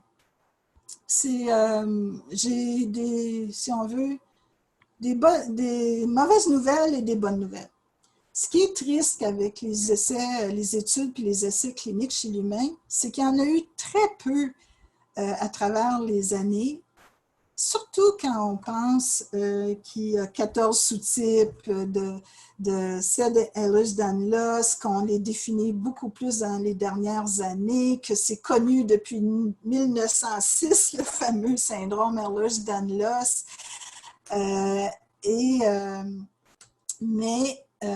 Et que des gènes ont commencé à être découverts dans les années 80, etc. Et on a très peu d'études chez les humains. Alors, je suis allée faire, et je vous dis ça parce que je suis allée faire l'inventaire sur le site qui s'appelle clinicaltrials.gov, qui est le site, si on veut, où on peut trouver les essais cliniques pour toutes les maladies là, combinées à travers le monde. C'est un site international. La plupart des personnes, des équipes de chercheurs, compagnies, universités, instituts de recherche qui font des essais cliniques ou des études chez l'humain vont inclure leurs études sur ce site, qui est un site officiel et qui permet finalement de savoir quelles études sont en cours. Alors, il y a seulement 37 études que j'ai répertoriées. Et seulement 18 de ces études-là sont interventionnelles, c'est-à-dire qu'on a vraiment étudié l'impact d'une intervention, que ce soit une thérapie, médicament, un traitement plus alternatif, quoi que ce soit. Il n'y en a eu que 18 à travers les années. En fait, là, il y a peut-être une recrudescence parce qu'il y en a 12 présentement en recrutement ou qui vont commencer le recrutement bientôt.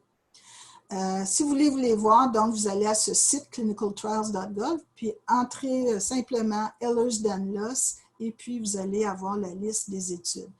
Pour les interventionnels, c'est le CED vasculaire où il y a eu un traitement de 2 médicaments, un dont vous avez peut-être entendu parler, le celiprolol, et où il y a le plus d'études pour l'imagerie des artères, la réparation des anévrismes, qui ne concerne pas seulement le syndrome Ehlers-Danlos.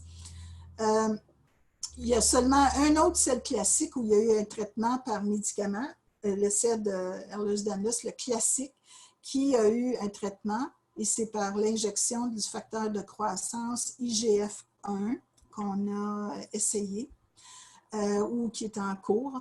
Le syndrome de la cornée fragile, on a fait une expérience pour le cross-linking au niveau de la cornée avec la riboflavine. C'est une technique pour justement diminuer l'impact sur la cornée du syndrome. Et il y a plusieurs études qui ont été faites ou en cours sur les vêtements de compression. Et les autres études concernent la proprioception, la marche, le déficit d'attention et la douleur. Mais c'est vraiment très peu d'études. J'ai comparé avec d'autres maladies comme le spina bifida, il y a plus de 100 études. La fibrose kystique, il y en a plus de 1000. Donc, pour dire la pauvreté des essais chez les humains. Par contre, au niveau des recherches en général, il y a vraiment une recrudescence, un intérêt pour les syndromes Ehlers-Danlos. Donc, ça, c'est même l'équipe de Colombie qui le disait dans leur article. En 1956, il y a eu un chapitre de livre publié par un généticien connu, McKusick, qui avait fait il avait répertorié les publications sur les syndromes Ehlers-Danlos. Il y avait 100 publications, mais c'était surtout des articles sur des cas précis. Mais aujourd'hui, lorsqu'on regarde dans la base de données de littérature médicale, il y a plus de 4000 publications. Donc, c'est vraiment plus encourageant. Et pour vous dire, je vais revenir en arrière ici. En fait, il y a d'autres études, entre autres du protéome qui s'en vient, mais ce qui peut être encourageant, c'est que c'est triste de savoir qu'on connaît beaucoup de gènes pour les autres types, qu'on commence à connaître les mécanismes, mais qu'il n'y a pas beaucoup d'efforts faits sur les thérapies. Mais je peux vous dire que tous les résultats de cette équipe et d'autres équipes qui ont fait des études semblables donnent des pistes pour des thérapies. Par exemple, les micro-ARN dont je vous parlais, comment bloquer certaines de ces protéines défectueuses, comment bloquer certains gènes défectueux. Est-ce qu'on pourrait penser à la thérapie génique? C'est plus compliqué quand c'est par exemple, un gène de collagène plutôt qu'une enzyme. Mais bon, il faudrait qu'il y ait des équipes qui commencent plus sérieusement à peut-être voir des pistes de solutions pour des thérapies. Alors, je veux juste terminer en vous rappelant encore une fois la complexité. La semaine passée, je vous disais que ce n'est pas seulement un gène muté. Il ne faut pas voir qu'on a seulement un gène muté, mais qu'il y a la combinaison de tous nos 19 999 autres gènes et qu'il y a aussi toutes nos cellules dans notre organisme complet. Vous avez vu là, la complexité du tissu conjonctif, l'impact que ça peut avoir sur tout votre organisme, et évidemment, l'environnement. Ça, c'est ma triple hélice à moi que j'aime bien montrer. L'impact aussi de l'environnement qu'on devrait connaître plus. Alors, je m'excuse, je vous laisse avec, en fait, je sais qu'il y a beaucoup de gens de la France qui m'écoutent, je pense, c'est la semaine passée. Et puis, c'est un livre qui a été publié dans les années 80-90, il me semble, si vous ne l'avez jamais lu, et ça vaut vraiment la peine. Donc, d'Albert Jacquard, un généticien qui est décédé dans les dernières années, son livre « Moi et les autres ». Et je suis retournée à ce livre-là récemment pour découvrir qu'il y avait deux citations dès le début dans sa préface qui s'appliquent beaucoup à vous. La première vient d'une chanson d'Anne Sylvestre. « Moi, je suis pas comme les autres. Ce sont eux qui me l'ont dit. Mais ce n'est pas de ma faute. Ils m'ont dit cela aussi. » Je ne connais pas la chanson, il faudrait que j'aille l'écouter.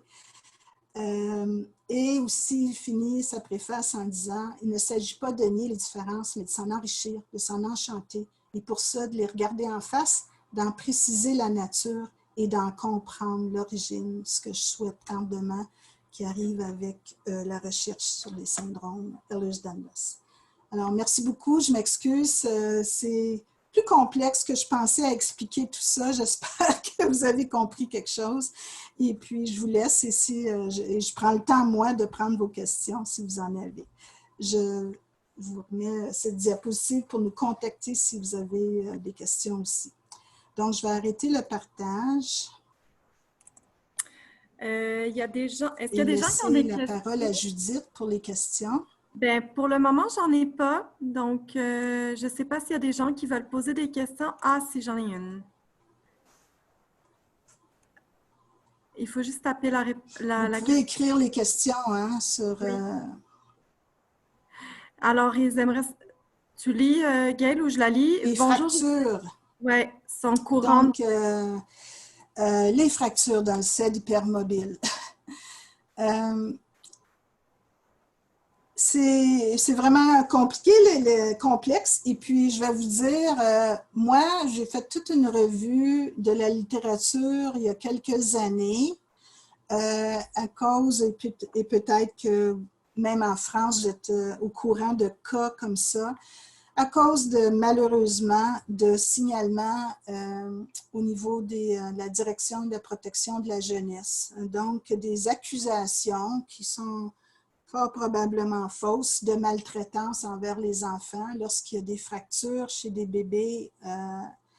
Et on a même eu un scandale au Québec où un certain médecin allait trop rapidement dans ses conclusions. Donc, il y en a qui se sont avérés effectivement être des accidents pas du tout volontaires qui ont causé des fractures chez les bébés. Puis, il y a toujours la question du syndrome Ehlers-Danlos, de bébés qui viennent de familles où il y a le syndrome Ehlers-Danlos, mais pas l'ostéogenèse imparfaite.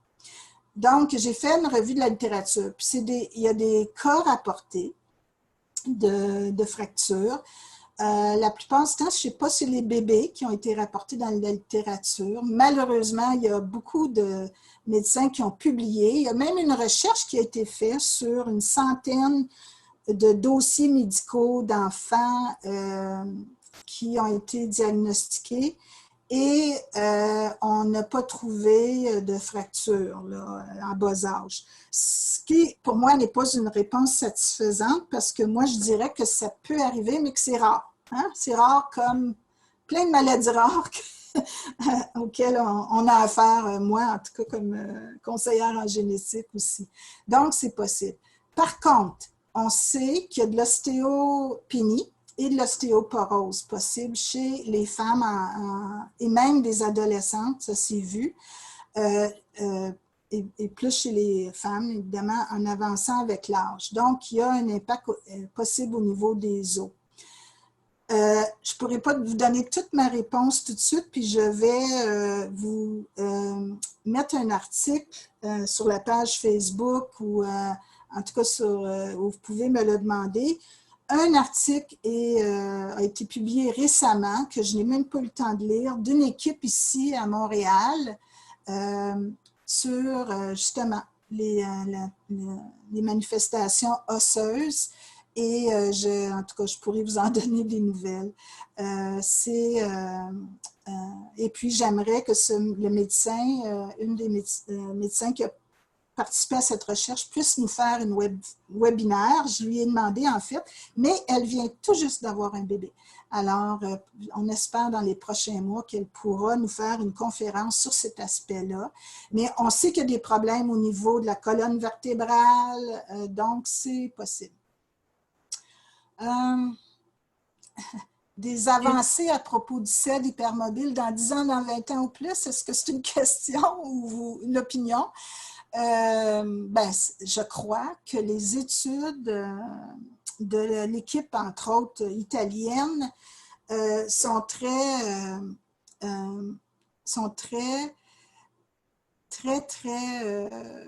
probante.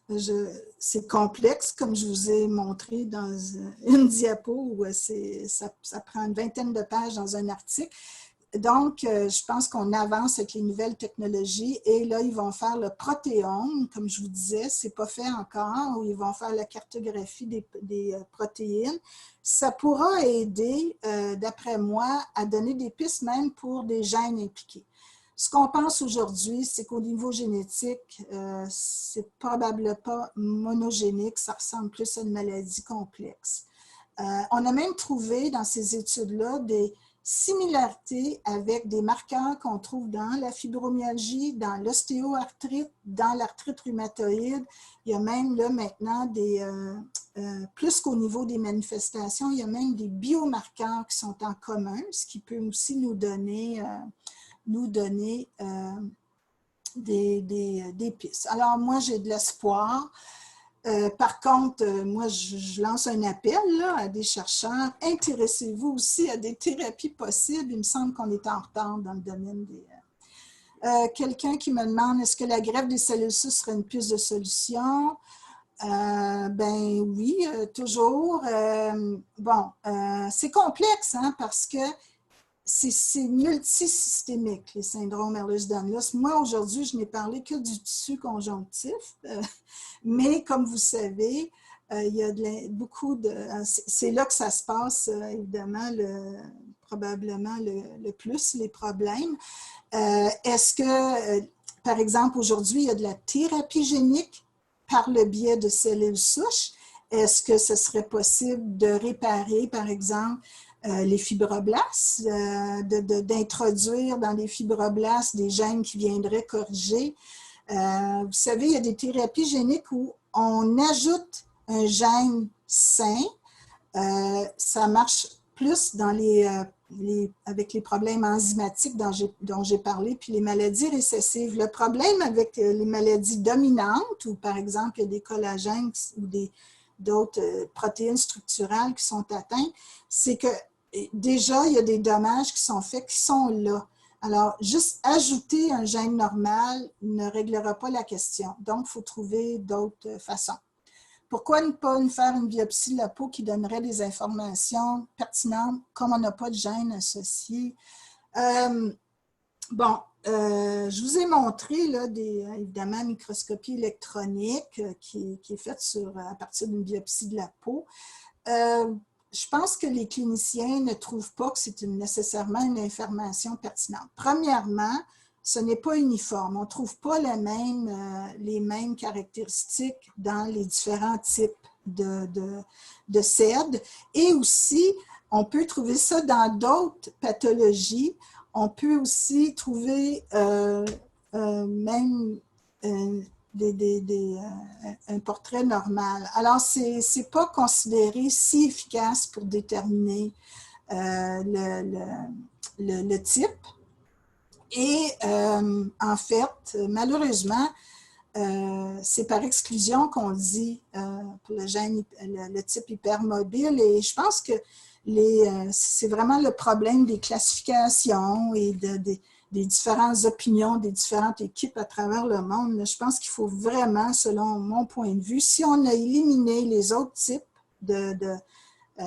par un panel de gènes, si on a éliminé les autres types de maladies du tissu conjonctif comme le Stickler, le LOSD, le Marfan, etc., moi, il me semble qu'on devrait donner le diagnostic d'hypermobile et puis on a un diagnostic d'une maladie. Bon, c'est pas moi le médecin et les médecins utilisent chacun leur jugement professionnel. Est-ce qu'il y a d'autres questions? J'ai vu d'autres choses. Je ne sais pas si c'est dans le chat.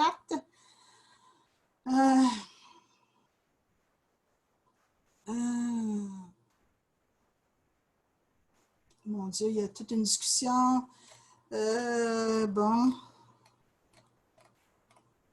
Les fractures. L'Ehlers-Danlos, j'imagine que c'est le syndrome régional là, de ce qu'on appelle aussi l'aldodystrophie dont vous parlez. Vous savez, c'est un syndrome de douleur. Alors, évidemment, il y a un lien à faire avec l'Ehlers-Danlos. Je sais qu'il me semble qu'il y a l'équipe en Belgique, le Dr Dance, qui est intéressé à cette question. Il y a quelqu'un en France ou en Belgique qui, il me semblait, voulait faire une étude sur le lien. Moi, je pense qu'il arrive qu'on confonde les deux. Mais c'est clair qu'on sait que l'Ehlers-Danlos, il y a toutes sortes de douleurs, des chroniques, aiguës, neuropathiques, proprioceptiques, neuriceptiques, en tout cas le nom, je ne sais pas ma spécialité. Il y a, d'après moi, des fois confusion de ces... et peut-être même que la piste de l'algodystrophie peut être bonne pour solutionner certains éléments dans l'Ehlers-Danlos. Les suppléments de collagène, c'est bien que vous posez cette question-là parce que je m'étais mis une note d'en parler. Écoutez, vous savez, quelque chose que je vois ça, là, des gens qui veulent prendre du collagène ou les fameux chondroïnes, sulfate de chondroïtine, sulfate de parane, etc. Moi, ce qui m'a toujours intriguée avec ça, et pourquoi je n'y crois pas tellement, c'est que, écoutez, quand on ingère quelque chose par la bouche, notre estomac, il y a des acides lorsqu'on mange tous les aliments qu'on mange. Il y a de la digestion qui se fait. Et jusqu'aux molécules, jusqu'aux petites molécules, on a des acides, des enzymes et des acides dans notre estomac qui servent à cela pour que ça soit tout déconstruit en petites molécules qui peuvent passer à travers l'intestin, aller dans notre sang ou être éliminées. Alors, moi, j'y crois pas. Vous avez vu quelle structure a le collagène? C'est une grosse structure. Je ne crois pas que le collagène ou le sulfate d'héparane ou chondroïtine qu'on ingère par la bouche va aller dans votre tissu conjonctif. Je ne crois pas. Là, il y en a qui me posent des questions à propos des diagnostics de certaines personnes. Évidemment, il y a tous ces problèmes-là, tristes, de mauvais diagnostics, mauvaise connaissance des médecins. Je ne peux pas répondre à des questions précises sur votre maladie. Voilà, je pense que donc, étant donné l'heure, je vais vous laisser là-dessus. Merci pour votre intérêt pour ces 2 webinaires de ma part. J'espère que ce n'était pas trop complexe puis vous avez pu comprendre certains aspects. Mais c'est sûr que le message, par contre, c'est que c'est complexe et en espérant que ce soit démêlé dans les prochaines années. Alors, on aura d'autres webinaires sur le syndrome Ehlers-Danlos. En fait, notre but, c'est qu'on trouve que ce n'est pas très présent, des webinaires francophones. On a un petit groupe ici maintenant de gens qui se sont mis ensemble pour aider au Québec à répandre de l'information en français. Donc, on espère avoir d'autres web. Là, l'été s'en vient. On va en planifier certainement dès le début de l'automne. Alors, merci à vous et surtout pour les gens du Québec qu'on peut aider. Contactez-nous si vous avez besoin d'aide, d'informations. Suivez notre page Facebook, la page Facebook publique du groupe aussi, du groupe CED Québec. Merci, au revoir.